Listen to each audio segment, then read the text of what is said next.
कहानियाँ सुनी अनसुनी में मैं हर्षा आप सभी का स्वागत करती हूँ। हम अपने श्रोताओं को बता दें कि प्रत्येक शनिवार को हमारी एक कहानी आप तक पहुँचती है, तो बिना किसी विलंब के आज की हमारी कहानी शुरू करते हैं। आज की हमारी कहानी का शीर्षक है माँ का निर्णय। सुधा जी की आदत थी कि सुबह उन्हें गर्म पानी चाहिए होता था, इसलिए सुबह से 2 बार उठकर कमरे के बाहर निकलकर आकर देख चुकी थी, लेकिन अभी तक बहू वृंदा और बेटा पलाश उठे ही नहीं थे। जब तक उन लोगों में से कोई एक उठेगा नहीं, तब तक गर्म पानी मिलेगा नहीं। बात ये नहीं थी कि सुधा जी गर्म पानी कर नहीं सकती थी, बात यह थी कि बहू वृंदा रात को रसोई का काम खत्म कर रसोई में ताला लगा देती थी। अब जब तक ताला खुलेगा नहीं, सुधा जी को गर्म पानी मिलेगा नहीं।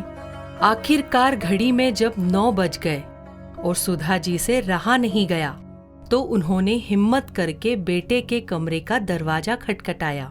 2-3 बार दरवाजा खटखटाने के बाद वृंदा की जगह पलाश ने आकर दरवाजा खोला और तमतमाते हुए बोला, क्या है माँ, सुबह सुबह परेशान कर रही हो? बेटा, मुझे गर्म पानी चाहिए था। रसोई में ताला लगा हुआ है, तो तुम रसोई का दरवाजा खोल दो ताकि मैं गर्म पानी कर सकूं। एक दिन गर्म पानी के बगैर नहीं रह सकती हो क्या माँ? रोज तो वृंदा करके दे ही देती है ना। आज संडे था, इसलिए सोचा था कि थोड़ा आराम से उठेंगे, पर आप भी ना। कहते कहते पलाश अंदर कमरे में गया और वृंदा को जगाया। वृंदा भी तिल मिलाते हुए उठी और चाबी लाकर सुधा जी के हाथों में रख दी। अब रसोई का दरवाजा आप ही खोल लीजिए, खुद के लिए गर्म पानी करो तो हमारे लिए भी चाय बना देना।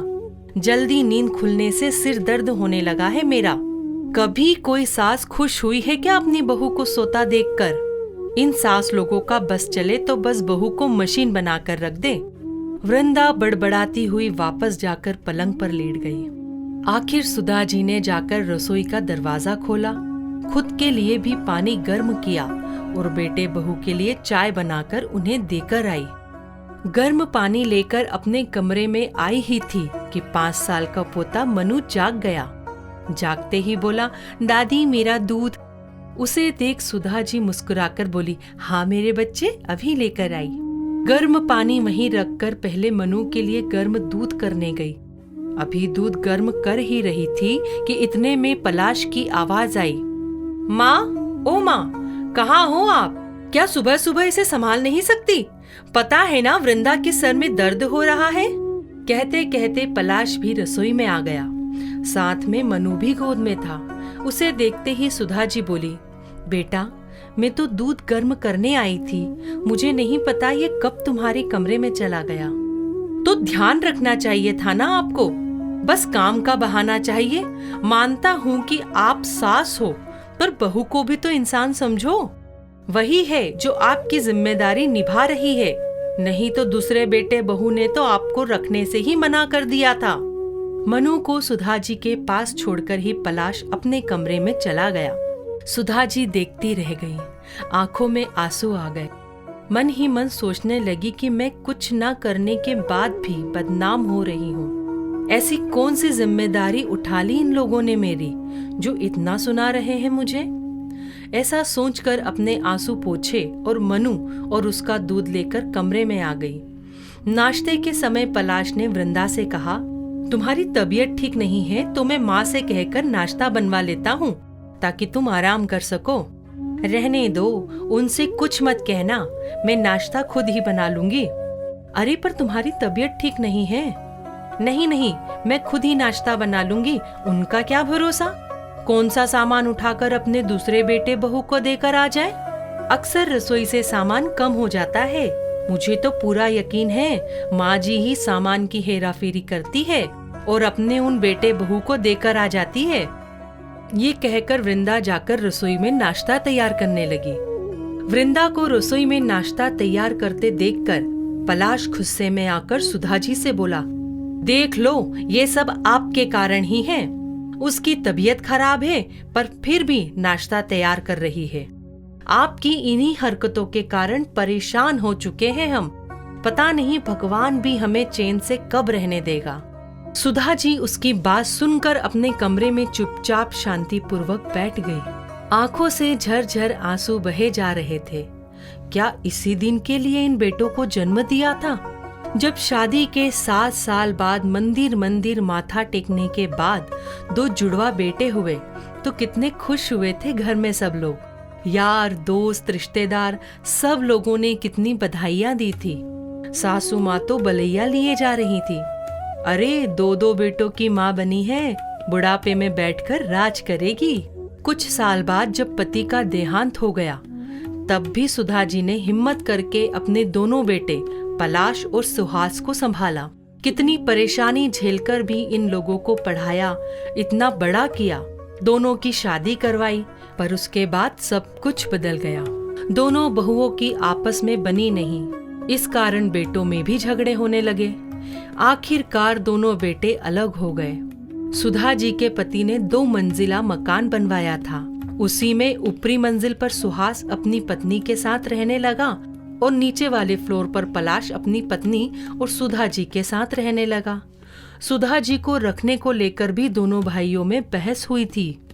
सुहास ने साफ मना कर दिया था कि वो माँ को अपने पास नहीं रखेगा, तो पलाश को अपने पास सुधा जी को रखना पड़ा।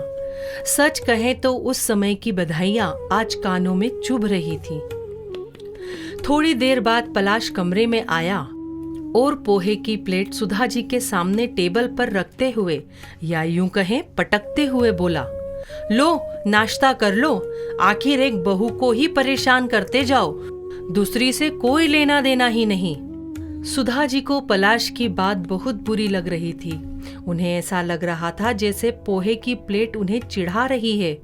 ऐसा खाना भी किस काम का जो तिरस्कार करके दिया जाए। सुधा जी ने उस नाश्ते की प्लेट को हाथ भी नहीं लगाया। आखिरकार सुधा जी ने काफी सोचा और सोच समझकर एक निर्णय पर पहुंची। शाम को सुहास अपनी पत्नी के साथ बाहर कहीं घूमने जा रहा था। पलाश और वृंदा भी बाहर खड़े हुए थे कि तभी एक प्रॉपर्टी ब्रोकर उनके घर पर आया। उसे देखकर चारों बेटे बहू हैरान रह गए। उसने आते ही पूछा, क्या मैं सुधा जी से मिल सकता हूँ? आपको सुधा जी से क्या काम है? हमें बताइए, हम उनके बेटे हैं। पलाश ने कहा, जी मुझे सुधा जी ने फोन करके बुलाया है। सब एक दूसरे को हैरानी से देखने लगे। इतने में सुधा जी अंदर से आईं। क्या आप ही सुधा जी हैं? जी मैं ही सुधा जी हूँ। आप? जी आपने सुबह फोन किया था मकान को बेचने की बात करने के लिए। अरे हाँ, मैंने ही आपको फोन किया था। इससे पहले सुधा जी आगे कुछ कहती, पलाश बोला, कौन सा मकान बेच रही हो आप? हमसे पूछे बगैर आप ये निर्णय कैसे ले सकती हो? माँ मकान बेच दोगी तो हम कहाँ जाएंगे? सुहास ने भी कहा। कभी मेरे बारे में सोचा था कि मैं कहाँ रहूंगी, कैसे रहूंगी? सुनाने में तुम लोग तो मुझे कोई कसर नहीं छोड़ते हो। मकान तो मेरे पति का बनाया हुआ है, मेरे नाम पर है, फिर किस हक से मकान में हिस्सा मांग रहे हो? पर माँ जी समस्या क्या है?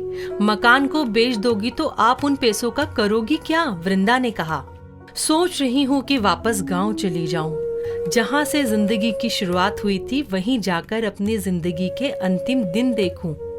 इसलिए मैं मकान बेचकर गांव में ही जमीन खरीद रही हूँ और वहीं रहूंगी। फिर हम लोग का क्या? छोटी बहू ने कहा, मुझे नहीं पता, तुम लोगों के तो हाथ पैर चलते हैं और उससे भी तेज जबान चलती है। अपने आप कमाओ और अपनी प्रॉपर्टी बनाओ, बाकी मुझे नहीं पता। माँ तुम इतनी स्वार्थी कैसे हो सकती हो? पलाश और सुहास एक साथ बोले। माँ को महानता का चोला मत पहनाओ। जैसे बेटे स्वार्थी हो सकते हैं वैसे ही माँ भी स्वार्थी हो सकती है, और तुम जैसे बेटे हो तो माँ ऐसी ही होनी चाहिए। मैं यह मकान बेच रही हूँ और यह मेरा अंतिम निर्णय है। तुम लोग अपना बंदोबस्त देख लो। कहकर सुधा जी उस ब्रोकर को मकान दिखाने चल दी।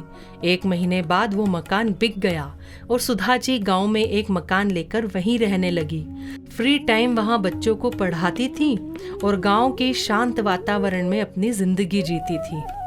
कहने को तो इस कहानी का बहुत ही साधारण अंत हुआ है, परंतु वास्तव में इस कहानी से अगर प्रेरणा ली जाए और माँ बाप खुद अपनी वैल्यू समझे तो शायद जैसा कि आजकल हो रहा है उनका बुढ़ापा कभी नहीं बिगड़ेगा।